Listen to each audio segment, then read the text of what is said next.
আমার আর এই দুনিয়ায় থাকতে ইচ্ছা করছে না, তাই আমি মরে যাচ্ছি। আমার মৃত্যুর জন্য কেউ দায়ী নয়। আত্মহত্যার আগে শেলি এমনই এক চিরকুট লিখে যান। চট্টগ্রামের পটিয়ায় শেলি আক্তার নামে এক গৃহবধূ আত্মহত্যা করেছেন। ২রা নভেম্বর সকালে নিজ গলায় ওড়না পেঁচিয়ে আত্মহত্যা করেন তিনি। সে দেখতেছে যে এরকম একটা অদ্ভুত মেসেজ। প্রথমে ভাবলো যেটা মস্কারি করতেছে, ফান করতেছে।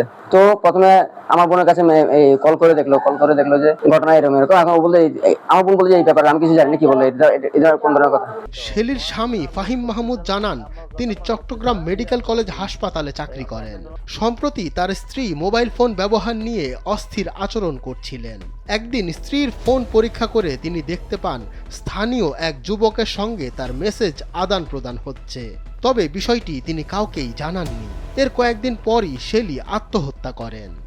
একটা বাহ্যিক ঘটনা ঘটছে মোবাইলে মেসেঞ্জারের মাধ্যমে, একটু পরকীয়া টাইপের পরকীয়া টাইপের মেসেঞ্জার আদান প্রদান চলতেছে। সৌরভ আরও বলছেন, তাদের সংসারে কখনো ঝগড়া বা অশান্তি হয়নি, সবকিছুই স্বাভাবিক ছিল। বুঝতে পারেননি তার মনে এত ঝড় চলছিল। মারা যাওয়ার ঘটনা আমি সরাসরি কোনো কিছু জানি না। আমি যেদিন ওইখান থেকে ঘর থেকে বের হয়েছিলাম তখন আমার ওর সাথে আমার খুব একটা ঝগড়া হয় নাই। তদন্ত কর্মকর্তা কালারপোল পুলিশ ফাঁড়ির এসআই বাতেন বলছেন, ঘটনাটি আত্মহত্যা বলেই প্রাথমিকভাবে নিশ্চিত হওয়া গেছে। তবে মৃত্যুর পেছনে অন্য কোনো কারণ আছে কিনা তা খতিয়ে দেখা হচ্ছে। ওইটা কি পোস্টমর্টম করা গেছিল? হ্যাঁ, পোস্টমর্টম হয়েছে না? মানে এটা তো এখন কি অপমৃত্যু মামলা হয়েছে আর কি, না ইডি মামলা? জি জি। হ্যাঁ, কোনো অভিযোগ না থাকায় ইডি মামলা হয়েছে এবং পোস্টমর্টম করে ওই পারিবারিক